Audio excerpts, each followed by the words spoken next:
All right, Tony Pollard, 26 years old, almost 27. He plays for the Dallas Cowboys, as everyone knows. He's been the backup for Zeke Elliott his entire career, except for this year.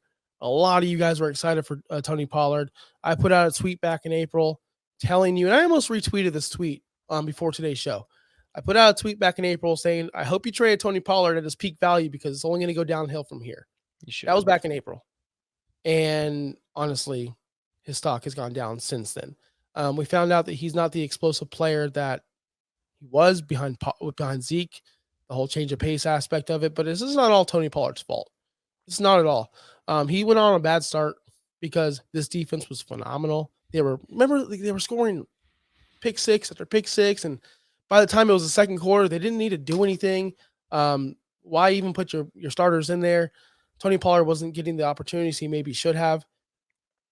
But that being said, it's his worst yards per carry his entire career, 4.1. It's his worst. He's had his most carries ever. He has 15.1 a game. So his production's up as in like usage, but his production as in, getting the ball down the field and scoring a touchdown is his all-time low. He has the most catches ever in his career, but the lowest receiving yards ever in his career. It's really weird. It's really, really weird. I just don't know what to say about Tony Pollard. 5 total touchdowns this year. And we're not talking about just this year. We're projecting forward, right? We're projecting where he's going to land, maybe where he's going to be, your expectations on your fantasy roster, your dynasty.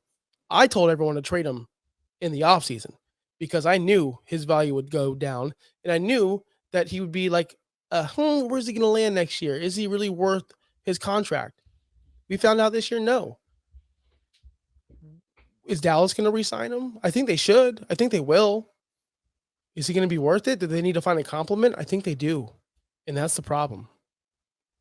So you can go ahead.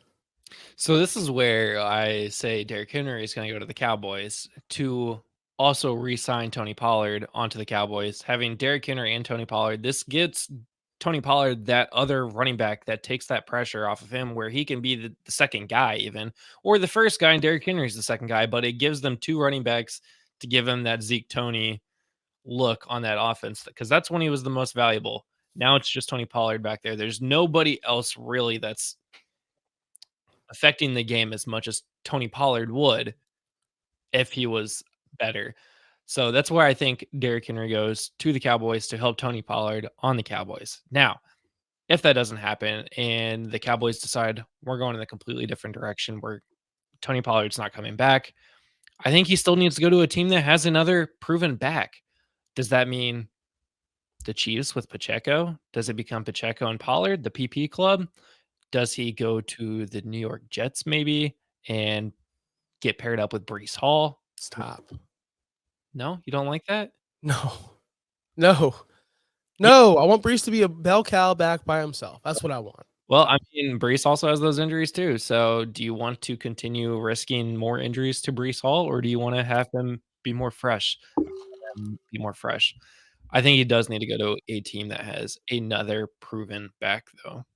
So according to Sports Track, the Dallas Cowboys salary cap next season is projected to be negative $13.5 million. So it's going to be hard to get Derrick Henry and Tony Pollard signed. Teams always start with negative, and they somehow end up with $40 million on their available. So I understand that. I definitely understand that. I could see a situation where Arizona could go out there and splurge. They don't want to run out James Conner again. And the guys that we saw back there, Ingram, and the remainder of that running back room wasn't really special. They wanted to do something special. They're building with Trey McBride and they're building with Kyler Murray. Hopefully they keep Kyler. Then they have that top pick. Maybe they can take a Marvin Harrison Jr. or someone like that and pair him with a Tony Pollard on that team. That really gives them some balance. I would love to see Tony Pollard to go over there in Arizona and make some noise, be the bell cow back. And you also have James Conner there who still can have that, change of pace, Derrick Henry's type, Zeke type role where you have both at the same time. And then you have they have a lot of cap space. Let's be honest here. And then they have a high powered offense with McBride and with Hollywood Brown and with Kyler. If they all get on track, I'm not saying they will, but that's a good, I would love to see Tony Pollard in that situation. We all were excited.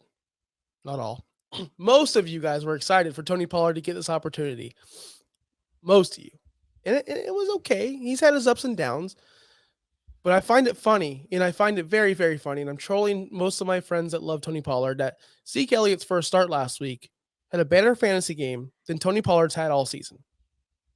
It's just ironic how the world works. It is I'm not saying this guy's a bum. I'm really not. This guy's really good. He's really on good a at football. on a It's worser team too. Like not even a good team. It's just the For Zeke. situation they're in where Dak is balling out, tossing the ball around to CeeDee Lamb and Michael Gallup and Brandon Cooks and Ferguson. This is a pass first team.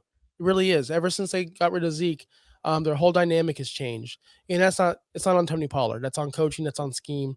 And Pollard's been respectable there. He's not been a total bum. He's not been a total bum like Josh Jacobs some games. He's never had the bad games like that. But he did have a stretch where he was scoring single digit points. Tony Pollard, 27 years old, probably his last contract. Dynasty purposes, and I'm just talking to all you people that roster him still. If you can, trade him this offseason. Trade him now. You don't want a running back, not only on a second contract, but his third.